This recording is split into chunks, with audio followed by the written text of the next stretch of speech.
Yes. If this error appears during installation, open the electrical option. Click Change.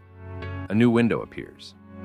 Select Use existing SQL Server and connect using Windows Authentication.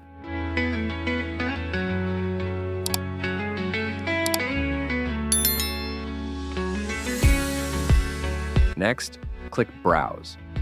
A new window opens with a list of available SQL servers. This list appears only if SolidWorks existed on your computer before. If no previous installation exists, the list might show only localhost. If you see only localhost, watch the video linked on the screen for the full setup guide. In my case, several SQL Server options appear since I installed SolidWorks multiple times.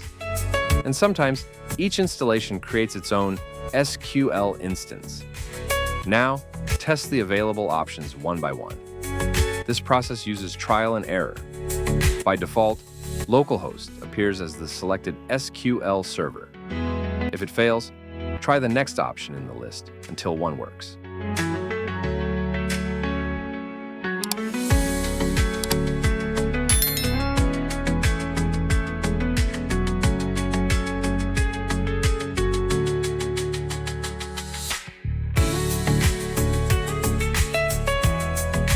In my case, option 2 works best. Once you find the working SQL server, return to the summary page and continue with the installation.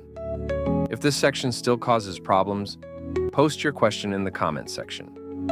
You also find my contact email in the video description. Thanks for watching. I will see you in the next video.